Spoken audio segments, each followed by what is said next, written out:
Hi, everyone. We are live from the attic. I want to welcome you to Piedmont Trails. My name's Carol, and I'm excited about tonight's segment. I've been wanting to do this for quite a while, and just haven't had time to get material put together for the Kentucky Early Roads due to all the different projects I've got going on and everything else. Ordinary life. You know the story. You know how our schedules work. But I'm glad that I'm able to get this together here right before Christmas and get some more information out there about the early roads and of Kentucky and how the settlements were established during the mid 18th century. So, welcome. Hi, Rick. I saw you were on here. Good to see you this evening. We've got Alice. She says, Alice Reynolds here from Iowa. Welcome, Alice. Welcome. Thank you for joining the live chat, the live stream this evening. Glad to have you. I've got to put my glasses on. I've got lots of notes here. So, we've got a lot of material to cover too this evening. So, let me just share a little bit. If you enjoy these live streams, please consider clicking subscribe or like or sharing them. We're trying to grow ourselves here on YouTube. We're fairly new to YouTube, and so we're trying to grow and we're trying to gain access to other features that YouTube can offer us. And we want to pass that on to you too. So, this goes with our live streams. We can't live stream on our mobile devices until we get a certain number of subscribers, and we can't create a community page. There's other different features that go in with this. So if you would tell a friend, click subscribe, share, just get the word out that what we're about and what we're trying to do here. And if you want to know more about what we're about, click on PiedmontTrails.com. That's our website, and it will tell you everything that you need to know about us. We're all about free history and free genealogy, discovering the early roads. We've got several projects going on, and we're just trying to get the word out there about how important our history and our family history is. And we want everyone to share their experiences with us. So it's just an open platform filled with love, history, and genealogy with everyone. So just click that subscribe button if you like us, and spread the word around. Um, we've got a lot of material to cover tonight, so I'm going to go ahead and get started. What I'm going to do is I'm going to stop every now and then, and I'll look up and I'll read your comments and get your and you're going to answer back. Tell me what you know too about these early roads. That's what it's all about. Kay says here from Colorado. Yes, welcome, Kay. Glad to have you. All right, I'm going to begin with the 1790 census, and I've got a little math problem that I didn't fill out. And you may hear Shelby and Spanky, they're my little fur babies, walking around me. They like to hang out with me when I'm up in the attic working. But you may hear them walking around or whining a little bit or trying to talk to me. But I'm going to begin with the 1790 census and the 1800 census of Kentucky. 1790, Kentucky reported a population of approximately 74,000 people. Okay, the 1800 census recorded 230,000 people. Who have we got can do a quick math problem? We've got 230,000 versus 74,000. How much of a big of a difference is that? I don't know how much it is. Maybe somebody can figure it up for me. I know it's well over 100,000 in difference. You know, Kentucky was settled a little different from other areas. And not to say that it was wrong in the way Kentucky was settled. That's not what I'm saying. It's just that it was settled differently. The prime locations were around the early roads, and many of these connected to the bluegrass areas, which is primarily the middle section of Kentucky, or what you would call the Piedmont section, the central area.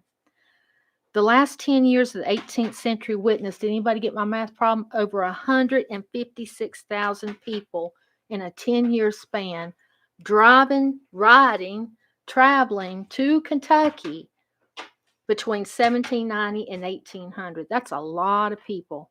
That's a lot of people on just a very few roads that were available. That's amazing. Amazing. Alice says, hi, Carol. I'm so excited, especially the Great Wagon Road project in Henry County. Oh, yes. We are cousins to our grandfather, William Brewster. Oh, nice. I descend from Jonathan Brewster and Lucretia Oldham. Very nice, Alice. And Brian Sherrill's here. I just arrived. Glad I didn't miss it. No, you haven't missed a thing. Here we go. Glad to have you, Brian. How many of you know Gabriel or have heard of Gabriel Arthur?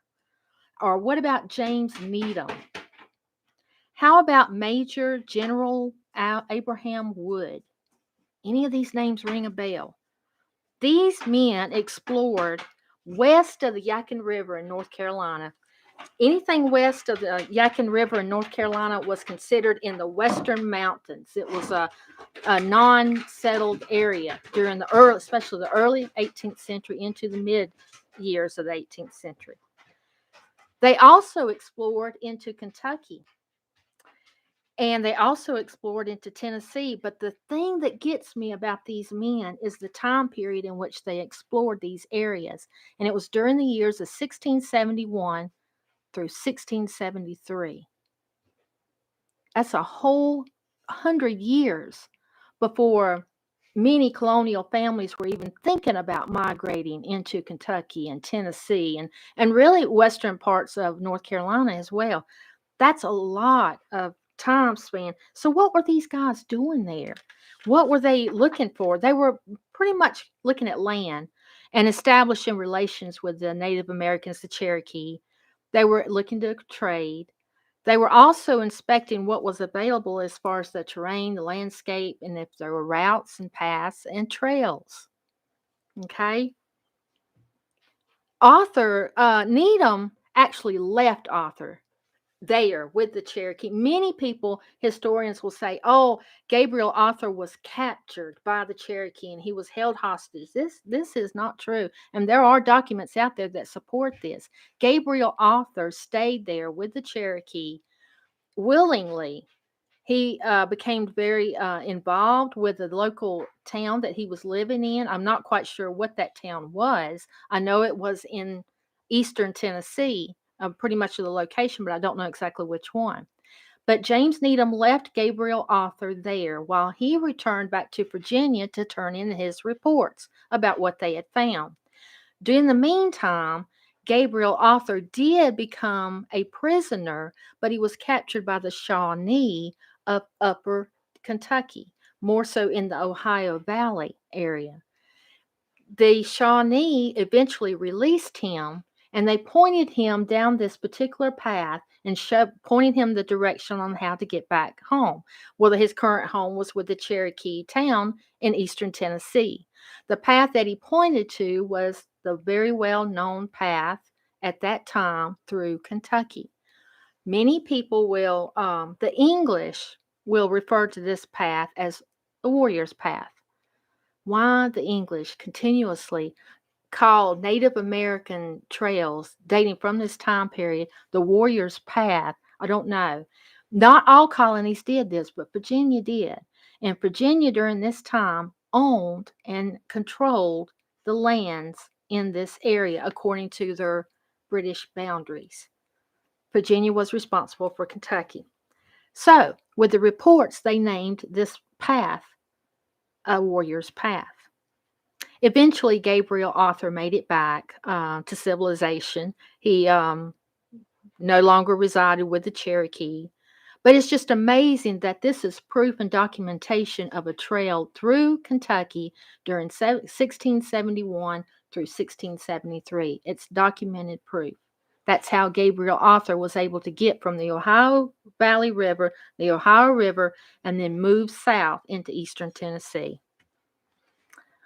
All right, I'm just going to name some of these trails to you guys, and I'm going to see if any of them ring a bell or if you're familiar with them. And if you are, let me know. Let me know. But they're not in any kind of random order.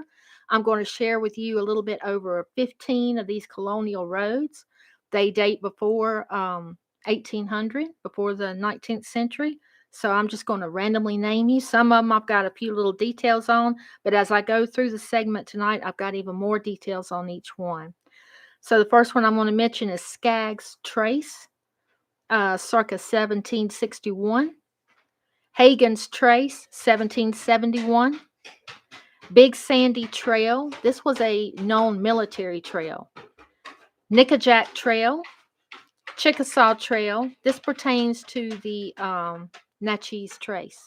I'll get to that later. Buffalo Trace, Dry Ridge Trace, Limestone Trace, Wabash Trail, Smith Wagon Road, Logan's Trace, Roberts Road, Boones Trace. Now y'all heard of Boones Trace. Y'all know about Boones Trace. Did Squire Boone have a trace?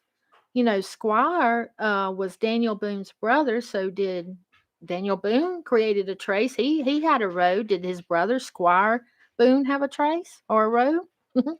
Wilderness Road. We're going to talk about the 1795 improvement of this road and Kentucky Road. That's over 15 right there. I think it's around 16 roads I've just named. How many of these do you know? Majority of these roads originate from hundreds of smaller paths that extended from the Native American path known by the English as the Warrior's Path. So why is it that the English always named these as Warrior's Path? I've discussed that. But with the exception of North Carolina and South Carolina, which they did not, they actually gave the Native American trails and paths roads. The Kiowee Trail is the prime example of this, and the Kiowee Trail connects into going through western North Carolina, traveling from western sections of South Carolina, entering into eastern Tennessee, and traveling into eastern Kentucky.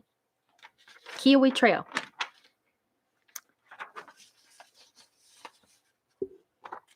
Now, there's just no way, for tonight that we're going to cover all of the little good, juicy details about all of these early roads. There's no way. But what we can do is we can get a good start on their locations and their timelines. And that's crucial to you guys when you're researching your family history and you're trying to pinpoint down exactly when did my ancestor get to Logan's Fort? Or when did they travel through the Wilderness Road or come through Cumberland Gap, and where did they go from there? What did they see first? Who did traveled with them? And that's so important. So what I'm hoping to accomplish with this tonight is to give you a good base to start with, be familiar with all the roads that were available and routes from other colonies as too that were traveling into Kentucky, and give you a good base to start on to further your personal research. That's my goal.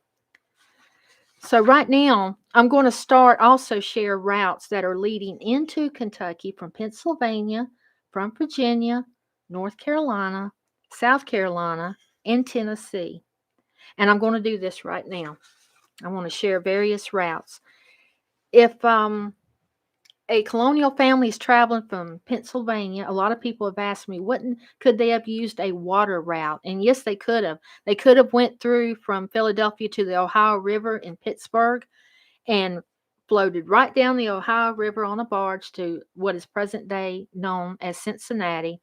From Cincinnati, kept floating on that barge till they got to a Licking River in Kentucky. And then from Licking River, they would meander the way as the water flows right into the midsection of Kentucky. It was a prime example of traveling. Only thing is, once they reached the Ohio River, they just had to be mindful and wary of the huge rock overhangs of being ambushed, being attacked, but just constantly moving along in the water. It was also the fastest way from the northern or middle colonies to get to Kentucky. Okay, that's Route 1. All right, another route traveling from Philadelphia would be traveling the Great Wagon Road and moving towards Fort Chiswell. The Wilderness Road through the Cumberland Gap to Louisville, Frankfort, and Zann's Trace. Another route. Knoxville Road, beginning south of Fort Chiswell at Jonesboro to Knoxville, and from Knoxville, the Nashville Road led into Nashville, Tennessee. Another way coming from that direction would be the Great Wagon Road south to Braddock's Road. Take Braddock's Road, head towards Fort Chiswell, and then from there you're going to go to the Wilderness Road, hit Cumberland Gap, and then you're going to enter into Kentucky that way. If you're traveling from Virginia, Boones Trace from Wheeling, southwest of Maysville, situated on the Kentucky side of the Ohio River. From Marysville, Boones Trace to a branch of the Wilderness Road leading north to Frankfort, Kentucky, continuing west to the main Wilderness Road leading north to Louisville, and you get into the western sections of Kentucky. What about if your family's traveling from North Carolina? Say, like Daniel Boone's family did, 1760, 1770, and they're leaving out of North Carolina, maybe in the southern sections of Virginia. Maybe you have family that's leaving out of the upper sections of South Carolina, and they're traveling west into Kentucky. Which route would they take? Okay. There is a road that is connecting to the New Bern area of North Carolina that traveled all the way across the state. From 1770, 1775, all the way to after the American Revolutionary War, and it just expanded from there. This road was called Jonesboro Road, west to Knoxville Road. Knoxville Road, northeast to Jonesboro, on to Knoxville, and you take the old Walton Road and head right into the middle sections of Kentucky. How did Daniel Boone get there?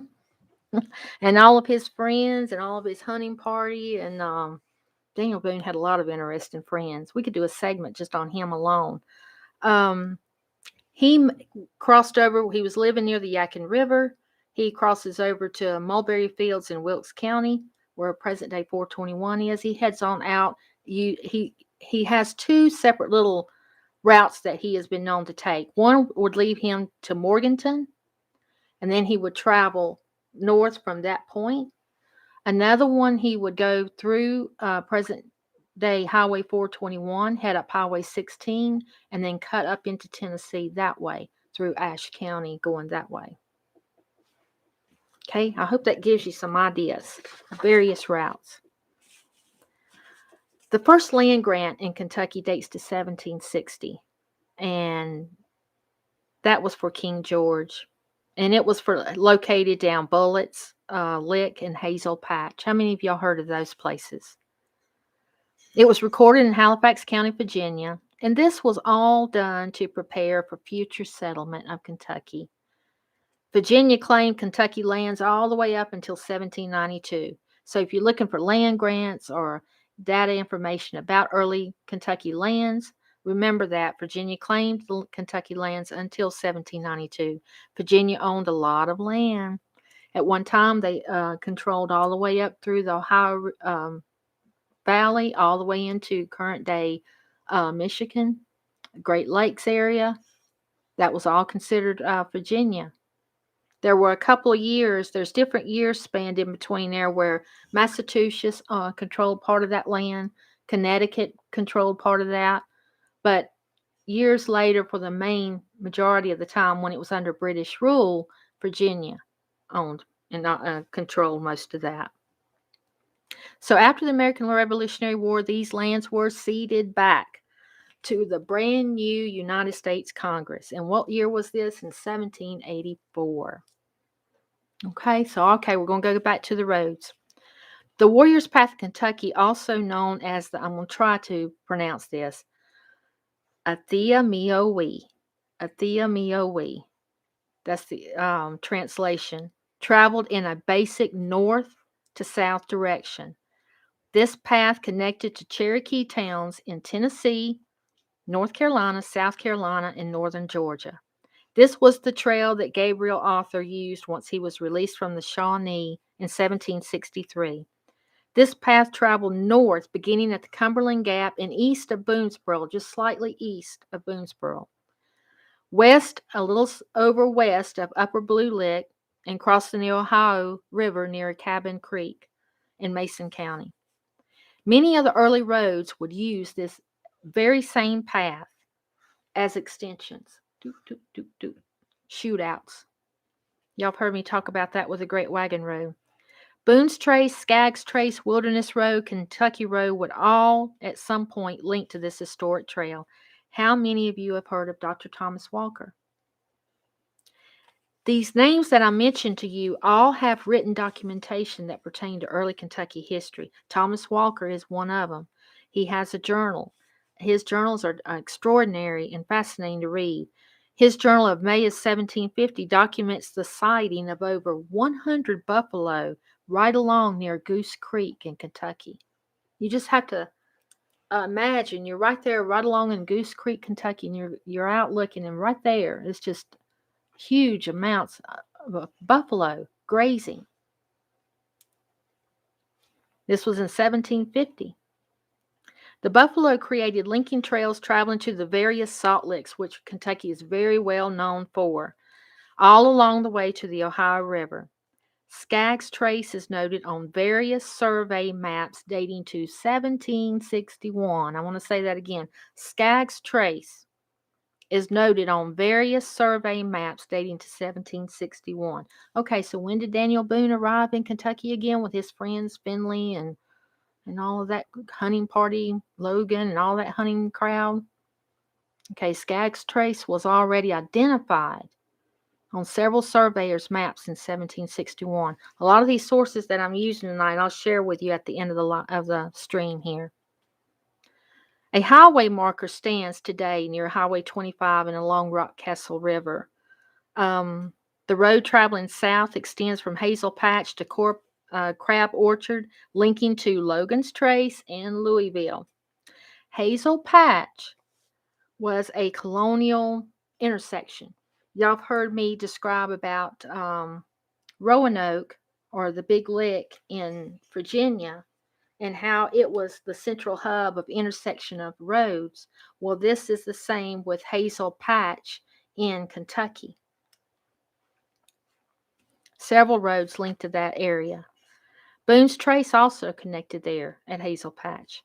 The Skaggs family were very well-known long hunters, and I'm going to mention their names. They were actually brothers. They were Henry, Richard, and Charles. They were all hunting and exploring Kentucky all through 1760, 1761, 62, 63. They were just exploring and hunting the game lands of Kentucky. News traveled faster than what you think in the colonial period. I hear this all the time. Oh, the news had to be so slow. The mail had never, there wasn't any mail. There's no gossip during the colonial period. Oh, but you've got to stop and think. The news traveled fast, a lot faster than what we think, because it wasn't long till the Boone family had heard about Kentucky. They knew of the Skaggs brothers. They knew them. And they actually joined their hunting party. Squire Boone and Daniel Boone and other members of Boone's family joined the actual hunting party. They were friends of Skaggs, Charles, Henry, and Richard. They were all friends. So you got to understand, word traveled quick. It did, a lot quicker than what we think. Passing through the Cumberland would be part of the journey to Kentucky. Everyone knew that once you passed the Cumberland, you were in Kentucky. You were good to go. It was famous. Everybody knew about it. William Calk, and I'm going to spell his last name, C-A-L-K, wrote in his journal dated April 8, 1775, "We all packed up and we started across the Cumberland." By this point, the road through the Cumberland was no longer a path, but it was a well-known road. Now, when I say that, I don't mean that this was a wide, huge, super maintenance, good package deal road, easily could be traveled down. No, this was a rough road. All roads were rough back then, but everybody knew about this road. Everybody knew that you had to go through the Cumberland to get to Kentucky. And people that lived in North Carolina, Virginia, and South Carolina, they knew this. They knew it. Some of the locals would call the trail the Settlement Road. Oh, you just come on down the Settlement Road. We came down that road. And it appears that the original path went west, straight up and over, unlike the road does today. But it appears that from journals, other documents, from survey maps, it appears that it just went straight up and over. And the Kentucky side is very steep, very steep. They would continue through Middlesboro Valley and crossing Yellow Creek. Davis Station not only had a tavern there in 1790, but they also had a mill, and the road ran right by it. So if your ancestors crossed the Cumberland circa 1790, then they passed Davis Station. No doubt about it. Colonel Richard Henderson. How many of you all have heard of Richard Henderson? Not Richard Nixon, but Richard Henderson. He was leading the group of settlers to Kentucky during the spring of 1775. And I'm going to get in more with Richard Nixon here in a little bit. William Calk and his family were among them. Richard Henderson is a very interesting individual and an intelligent one, too. He led several groups to Kentucky, all the way up until about December of 1778. And it could have been that some of your families may have traveled with some of Henderson's parties that traveled through the Cumberland Gap. But in December of 1778, this is when the Virginia General Assembly prohibited Henderson's Transylvania Land Company. Does that ring a bell with you?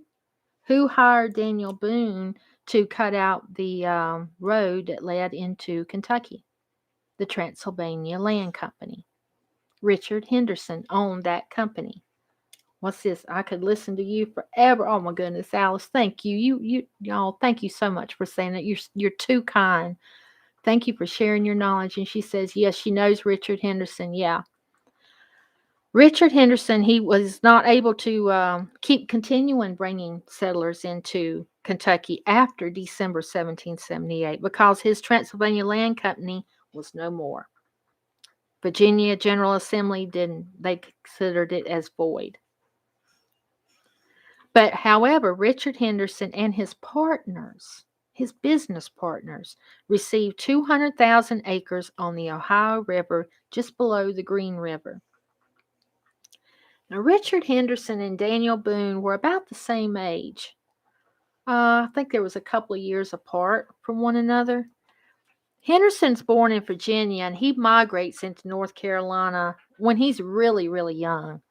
He's living in Granville County. He becomes a lawyer. He studies law. He becomes a lawyer. Later he becomes a judge. He's very well respected in the British colonial society. Okay. He decides to come up with this grand idea, and he develops and organizes a land speculation company. Now, he also hears about Kentucky. Okay, and Tennessee is going on at this time too. So Richard Henderson plays a major part in developing and settling Tennessee lands, and especially Kentucky lands. We need to do a whole segment just on Richard Henderson and what all he contributed to the settlement of Kentucky. But to learn more, I'd love for you guys to look up Path Grant Lands. And it's called Path Grant Lands. And once you research that and study it, you'll understand how Tennessee and Kentucky were actually opened and what part Henderson played in that. That's all I'm going to say about Henderson. I'm going to get back to the roads. Hagen's Trace traveled from Harrodsburg towards Lexington. This road is mentioned in several, and I shouldn't say several, a ton. It's mentioned in a huge quantity of early land surveys. That's Hagen's Trace. These land surveys are located today in Mercer County. Early settlements in this area are Bowman Station, Bowling Springs, Fort Liberty, Gordon Station, Hagen Station, Harrodsburg, Harrod's Landing, Harrod Station, McAfee Station, McGowan Station. John Hagen actually lived on a 400-acre tract along the South Fork of Licking River. Hagen Station was located about 3-4 miles north of Harrodsburg. It was originally called Viney Grove. Yeah. And it was called Viney Grove because of the long vines of the grapes that naturally grew along through there. Hagen died in 1806, and James and George Finley, how many of you have heard of those names, were his estate executors. Brian says, Carol, let's see, are you or have you been a hit? No, no. Let me tell you guys, history is my passion, and this is what I love to do. I've studied it and researched it for so long that it just becomes natural to me, especially during this time period of 18th century, of what all took place. It fascinates me, and I can never get enough of it. There's always something new to learn. For many people, the 18th century and 17th century always seem to be roadblocks and brick walls standing in their way of discovering their ancestors and their lives. But this particular time period has always been my favorite. And whenever I find out things or all the files that I've accumulated all throughout the years, I create these little segments to share with all of you, hoping to entice your journey to the past, help you to research further, and discover all of the wonderful details that I have discovered through all of these years of researching. Beginning with my family tree, and I'm still working on my family tree. My family tree will probably never ever be done, but just starting with that and then growing from that point. Don't get me wrong. I love history in all spans of time periods. 19th century, I really love studying about the Civil War, American Revolutionary War, World War One, World War Two. I love all things history, but the 18th century and the settlement of this country just really um, is very passionate with me, and I just love sharing it. But no, I've not ever been a history teacher. I don't think I would have been a good one, but thank you for the question. And, okay, let me see back where we were. All right, I'm going to go to the Chickasaw Trail and the Nickajack Trail. I mentioned these at the beginning of the live stream. These trails merged, and they were located in western Kentucky during the 18th century, during the 1700s. They merged over time. They were located in the very western sections. Um, the names were changed, and from what I could, the time period in which they changed was after 1837. Sometime shortly thereafter, they were changed to Roberts Road. And of course, we know what happened during 1837. The Native Americans that was the Removal Act. And the Chickasaw tribes that were located in Western Kentucky were one of the last ones to actually leave and travel to Oklahoma. But and that should be a whole different segment right there, just on them and their documents. But you will find Roberts Road, and that's why I brought this up, because you're not going to see reference to on a land survey Chickasaw Trail. I have yet to see one. Not to say that it doesn't exist, I just haven't seen any. But what you will find Roberts Road, and you'll find that in a lot of land surveys and mentioned in many grants and land deeds, especially from the 1840 decade. But I wanted you to share this, that if you see it, I hope that in the future it'll click, oh, Chickasaw Trail. And what this was an early trading route with the Chickasaw tribes. And it was a trading route from the English going to them to trade. But yeah, that was an old trail for that. So now we're going to go to the Big Sandy Trail. How many of you all have heard of this? This was a very important pioneer road that traveled through the Kanawha Gorge and along the Big Sandy River in Martin County. This is going through Hatfield and McCoy country in West Virginia. This is going through that area.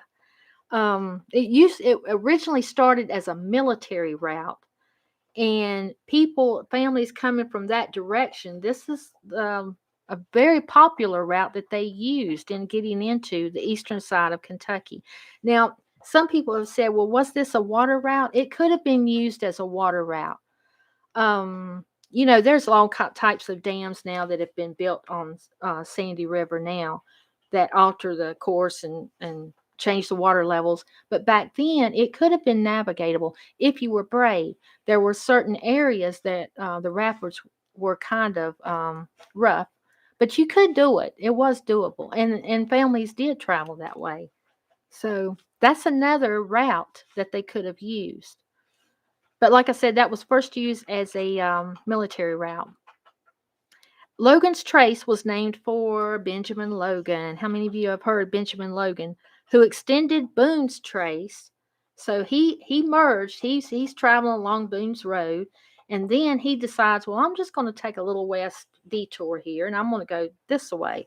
So he cuts to the left, goes past Crab Orchard, and further west, and creates his own station, Logan's Fort, and Harrodsburg later on, and into Louisville. Logan and his brother John moved to Kentucky sometime around 1776, but there may be some information that may link them to a little bit earlier timeline. They were a very political family. They served several positions for the state of Kentucky after Kentucky became a state. Brian says, oh, Alice says it shows. Brian says, I can tell it's your passion. Yep, it is. I guess 18th century and a little more into 19th century takes my interest as well. Yes. Yes, yes, yes. And I remember you saying that, Brian, if I might be wrong, but I was thinking you were getting into muskets and how guns were made, and that's kind of what led you into this journey back to the past and doing all this research. I think that's wonderful. There's all types of things that interest us that gets us going, and then before you know it, we're researching all kinds of things and finding all kinds of fascinating discoveries. All right, I'm going to mention now Dry Ridge Trace. This was located between the Licking River and the springs leading into Eagle and Elkhorn Creeks.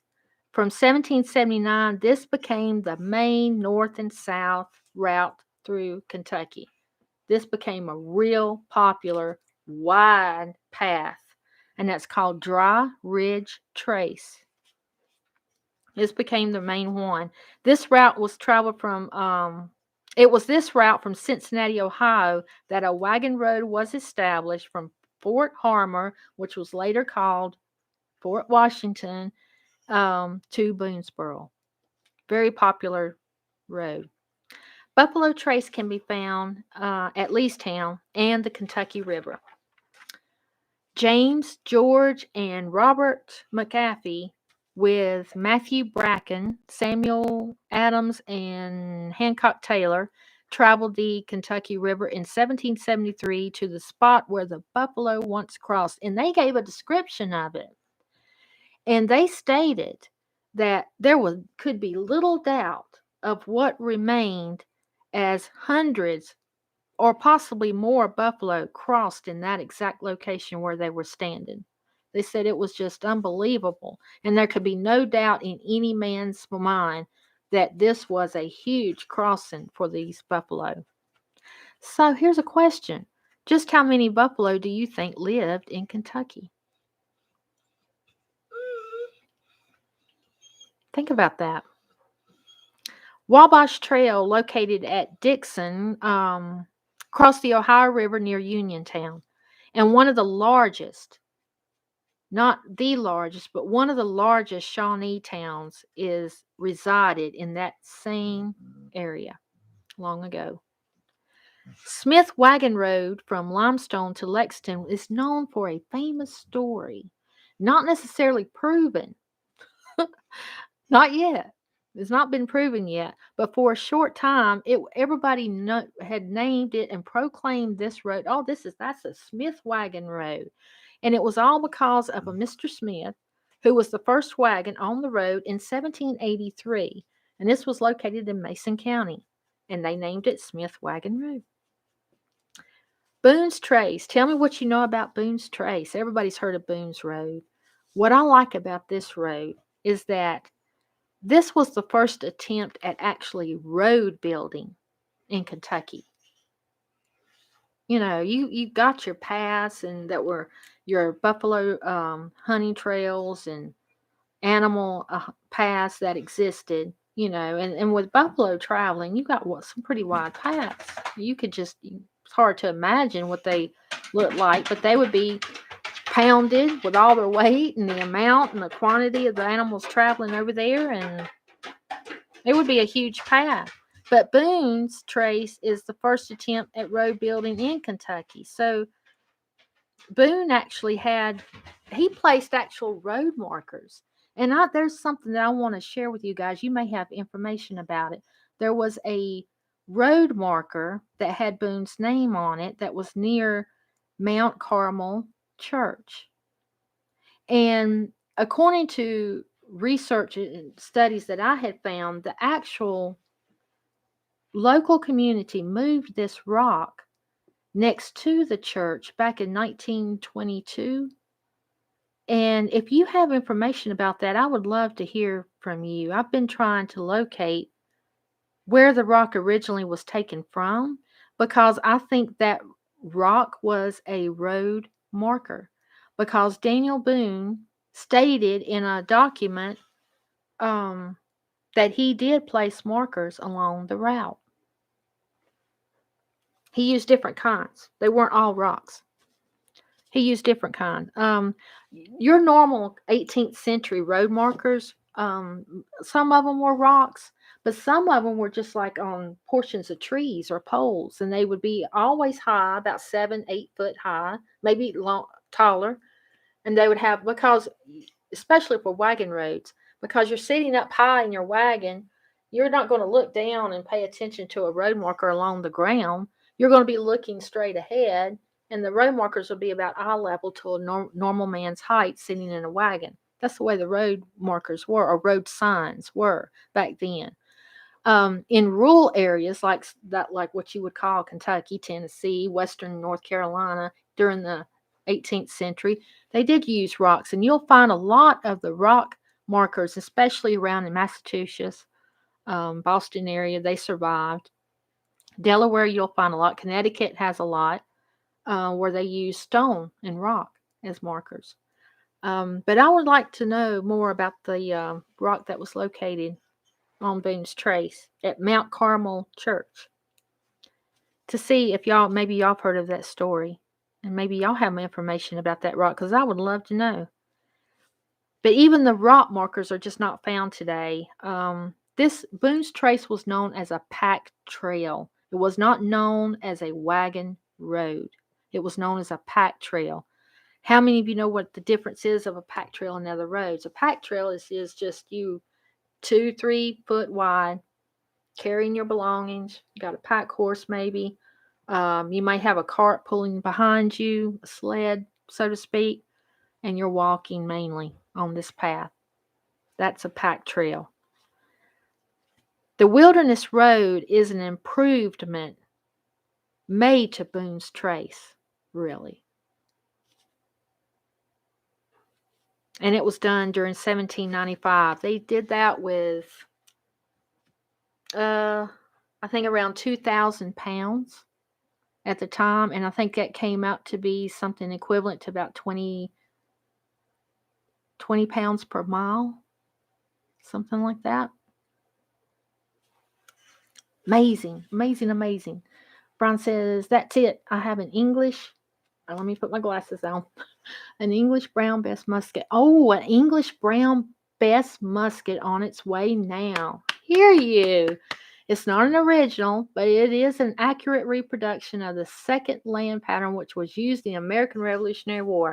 There you go. Excellent. Excellent. All right, you guys. Majority of my sources that I use tonight are from my personal research through land deeds and surveys all through the years. I hate to say how long I've been researching, but it's been a very long time.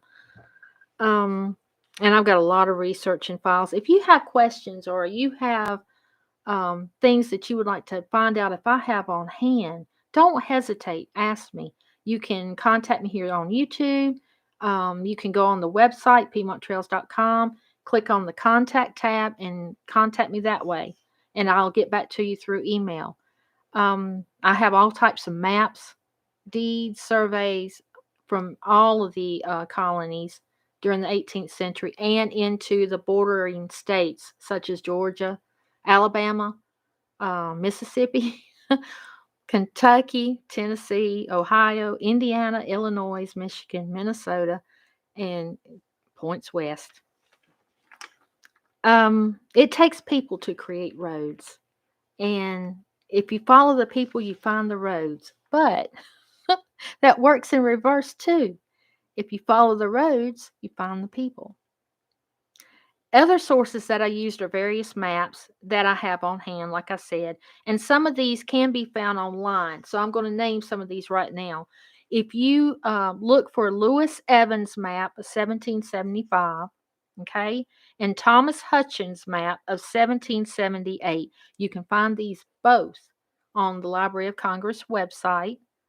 Click them, zoom in, and study them to your heart's content.